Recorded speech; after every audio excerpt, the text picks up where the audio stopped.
여러분 안녕하십니까? 뉴스투데이 제주입니다. JDC가 올해 한국 소비자 포럼에서 주최하는 브랜드 고객 충성도 대상을 받았습니다. 주최 측의 홍보비로 무려 1,000만 원이 넘는 예산을 지원했고 다른 민간단체 수상에서도 수백만 원의 심사비를 준 것으로 확인됐습니다. 보도에 김찬영 기자입니다. 2014년 개관 이후 100억 원이 넘는 적자에 시달리는 JDC 항공우주박물관. 한국소비자포럼은 지난 4월 이곳을 올해의 브랜드 고객 충성도 어린이 과학부문 대상에 선정했습니다. JDC는 보도자료까지 내며 수상을 자축했지만 주최 측의 홍보비 명목으로 1,650만 원을 지출한 것으로 드러났습니다. 그쪽에서 이제 우리가 이제 선정이 됐기 때문에 그러고 나서 공동으로 이제 홍보를 한번 했으면 좋겠다 이렇게 제안이 들어와가지고. 금액은 업체에서 선정을 하는 건가요? 아니면 소비자 포럼에서 이 정도의 홍보를 하자고 제안을? 그거는 제가 말씀드리긴 어려울 것 같습니다. JDC는 지난해와 2014년에도 민간단체로부터 2개 상을 받으며 심사비로 450만 원을 줬습니다. 지난해 상을 준 한국인터넷전문가협회는 심사비 지원이 수상 조건이었습니다. 상장사 하는 거죠. 그러면서 이제 상을 줄 테니까 얼마를 입금해라 이런 식으로 요구하는 거에서 또 한 지자체나 공공기관이 쉽게 거절하거나 그 유혹에서 벗어나기 쉽지 않은 상황이니까. 최근 3년 동안 언론사와 민간단체 등으로부터 10개 안팎의 상을 받은 제주도는 경실련의 정보공개 청구에 주최 측에 지원된 예산 내역은 없다고 회신했습니다. 하지만 제주도와 같은 상을 받은 다른 지자체들은 모두 지원금을 낸 데다 정보공개 회신 내역에 누락된 수상 내역도 있어 자료 공개를 축소했다는 의혹이 제기되고 있습니다. 부서별로 일단은 해당되는 사항이 있으면 제출을 해달라고 해서 수합받은 내용으로 이제 정보공개 자료를 드린 거거든요. 부서에서 누락해가지고 제출을 안 하셨다고 하면 그것까지는 저희가 이제 확인은 어렵습니다. JDC와 제주도는 최근 5년 동안 시민사회단체가 상장사를 한다고 지목한 언론사나 민간단체로부터 30여 개의 상을 받았습니다. MBC 뉴스 김찬년입니다. 20대 국회의 마지막 정기국회가 막바지에 접어든 가운데 제주 4.3 특별법과 제주특별법 개정안의 국회 통과에 관심이 모아지고 있습니다.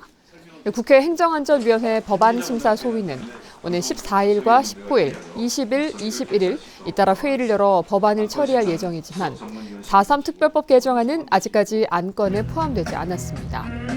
제주특별법 개정안은 여야 간 쟁점 법안에서 빠져 내일 열리는 국회 법제사법위원회에서 처리될 것으로 예상됩니다.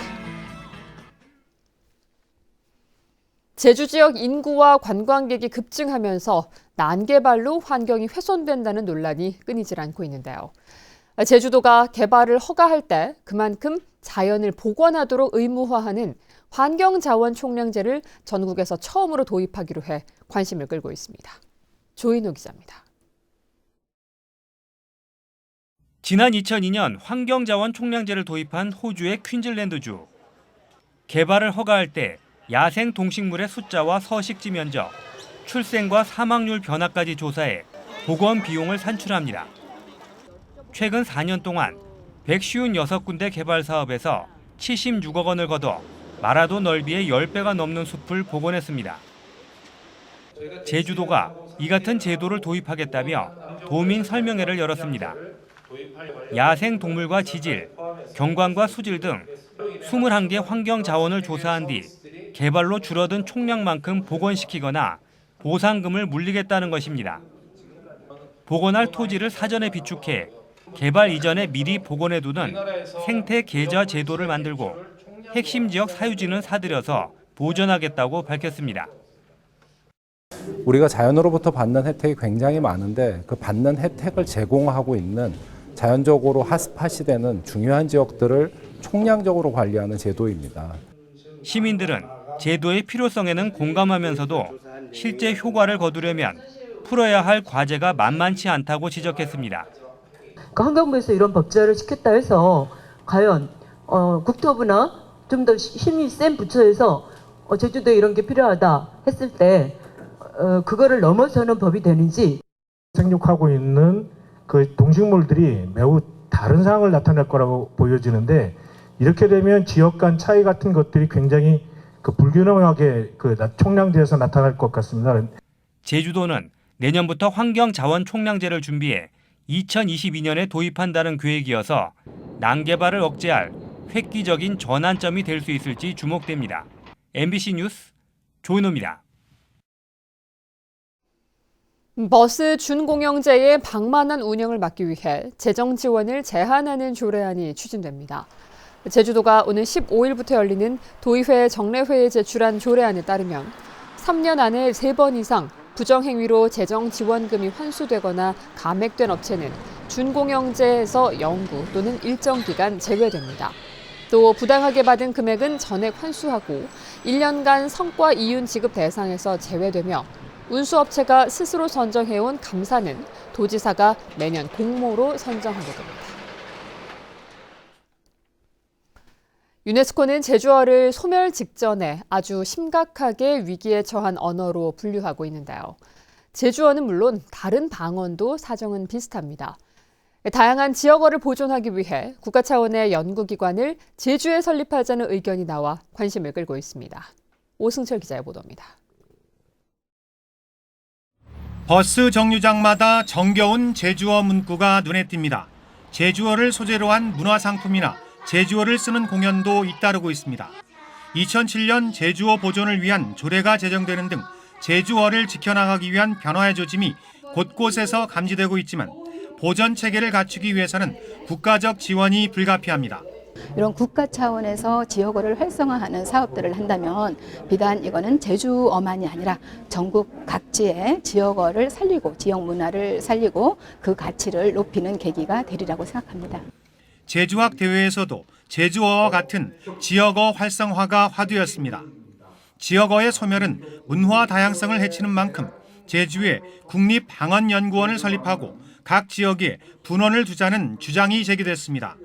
제주도가 그 종주가 돼서 경상도 신라방언도 조사하고 전라도 방언 조사도 하고 그 넘어서 환경도 평안도 조사까지.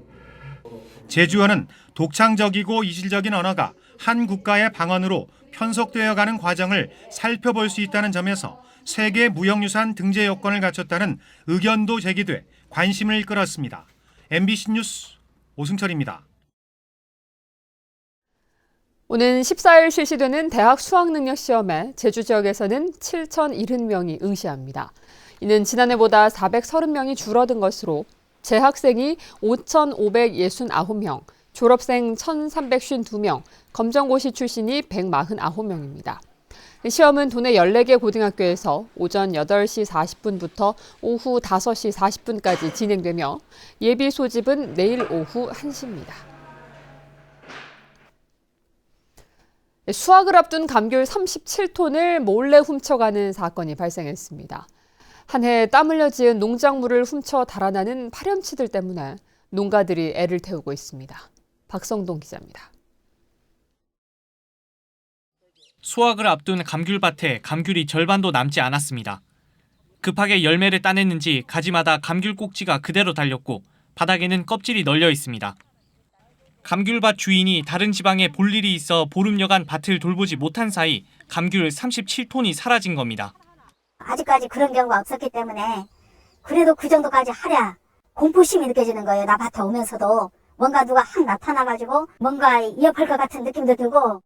경찰에 피해 사실을 신고한 지 20여일이 지났지만 감귤밭 가까이에 CCTV가 없다 보니 범인을 찾기도 어려운 상황입니다.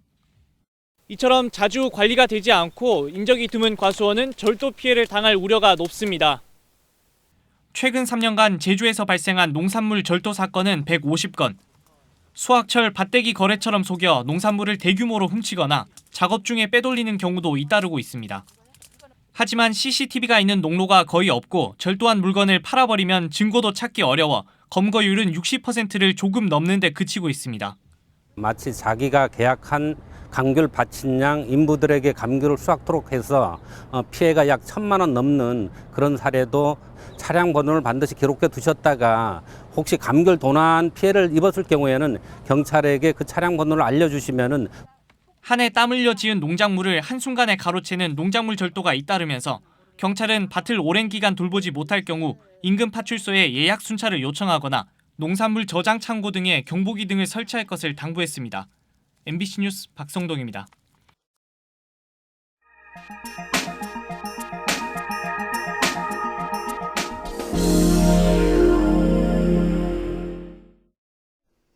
안전사고에 취약한 소형 어선의 어선원 보험 가입이 저조해 그동안 정부는 의무 가입 대상을 확대해왔습니다.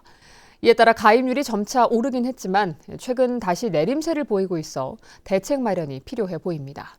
강원영동 이훈 기자가 보도합니다. 지난해 8월 삼척 임원항 앞바다에서 0.6톤 어선을 타고 홀로 조업에 나선 70대 어민이 바다에 빠져 숨진 채 발견됐습니다. 2017년 4월에는 속초 장사항 앞바다에서 2톤 어선을 타고 조업에 나섰던 70대 어민이 숨진 채 발견됐습니다. 이처럼 인건비 부담과 인력난 등으로 소형 어선의 1인 조업이 일상화된 가운데 안전사고가 빈번하게 발생하고 있습니다. 5톤 미만 어선 사고는 연간 800여 건으로 전체 선박사고의 40%를 차지하고 있고 해마다 20-30명가량이 조업 중 실종되거나 숨지고 있습니다. 하지만 해난 사고에 취약한 상황에서도 그동안 5톤 미만 소형 어선에 어선원 보험 가입은 저조했습니다. 영세 어민들이 대부분이어서 보험료 부담을 느낀 데다 의무 가입 대상이 아니었기 때문입니다. 제가 입회하기 전에는 선행계단을 하나도 안 달았댔어요. 작은 배들도 오래된 배 외에는 거의 다 가입. 이런 문제점을 개선하기 위해 해양수산부는 지난 2016년부터 4톤 이상, 지난해부터는 3톤 이상 어선까지 어선원 보험 의무 가입 대상을 확대했습니다. 이에 따라 가입률도 해마다 올랐는데 올 들어 다시 내림세를 보이고 있습니다. 선원 한 명당 150만 원이 넘는 연간 보험료의 70%까지 국고로 지원하고 있지만 여전히 어민들은 경제적 부담을 느낍니다. 이 때문에 일부 항목을 전액 지원하는 양식재해보험 등 다른 어업보상보험처럼 보험료 지원 비율을 높여야 한다는 지적도 나오고 있습니다. 산재보험의 경우에는 부가보험료가 보험 운영료를 이제 정부에서 다 부담을 하거든요. 그런데 지금 이제 어선원 보험의 경우에는 25%는 개인이 이제 부담을 하도록 되어 있어서 소형 어선의 어선원 보험 가입을 독려하기 위한 실효성 있는 대책이 필요해 보입니다. MBC 뉴스 이용입니다.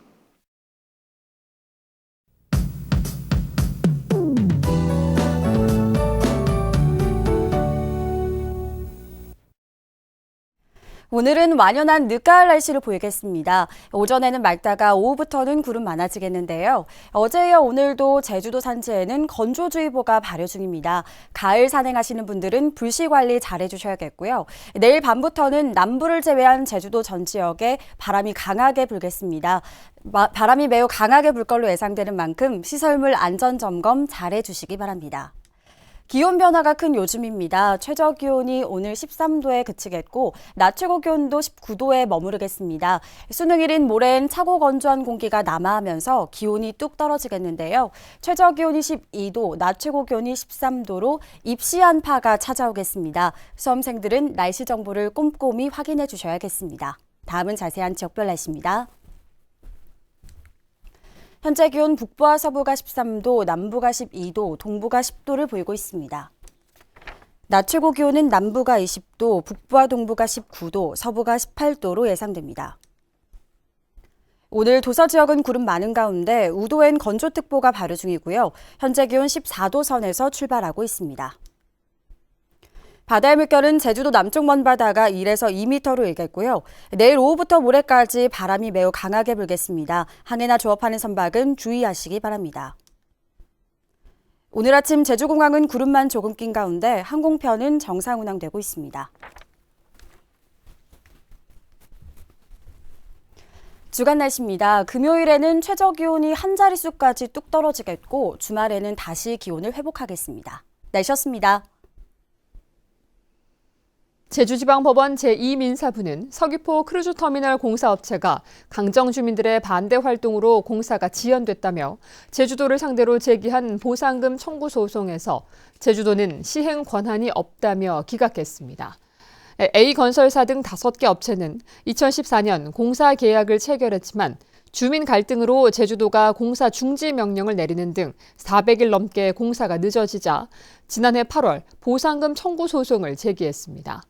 한편 재판부는 업체 측이 청구한 추가 공사 비용 8천만 원에 대해서는 제주도가 지급하라고 선고했습니다. 국회 행정안전위원회가 제주 관련 예산 52억 원을 증액해서 통과시켰습니다. 더불어민주당 강창일 의원에 따르면 4.3 복합센터와 유적지 정비 등 4.3 예산 10억 원과 정보화 마을 관리 11억 원, 경찰 헬기 운영 지원 11억 원 등이 증액됐고 소방수련원의 제주 건립을 위해 최초 설계비 12억 원 증액 의견도 기재위에 제출하기로 했습니다. 제주 4.3을 폭동이라고 표현해 논란을 부른 이명희 공주대 교수가 제주국제대 이사직을 맡지 않기로 했습니다. 제주국제대는 이명희 교수가 이사 취임과 관련된 사무 중지를 요청함에 따라 제주도에 이사 취임 승인 신청을 하지 않기로 했다고 밝혔습니다. 이 교수는 자신은 4.3을 폭동으로 인식하지 않고 있는데 4.3을 4.3 폭동론자로 지역 언론에 보도된 경위를 파악해달라고 학교 측에 공식 요청한 것으로 알려졌습니다. 제주에서 소각시설 업체 2곳이 1급 발암물질인 다이옥신을 배출한 것으로 확인됐습니다.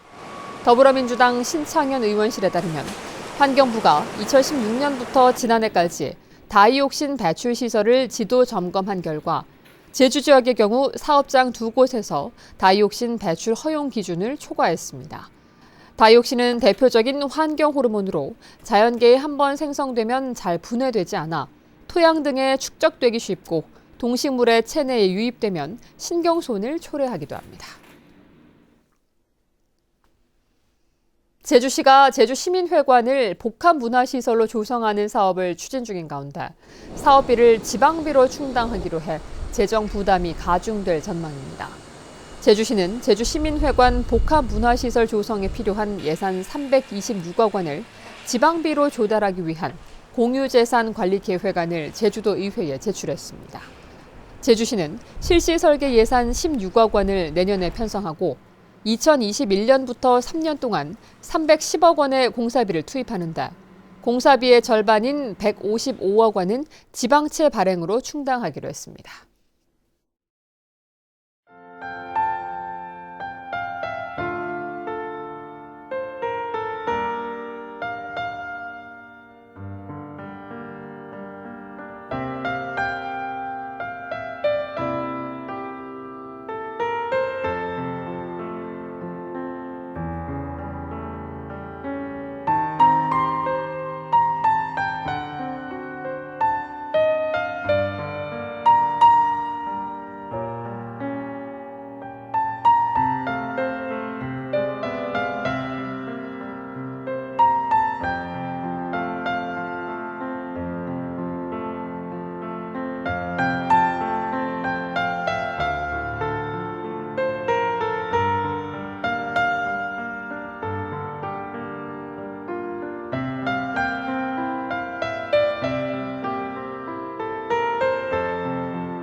뉴스투데이 제주였습니다. 여러분 고맙습니다.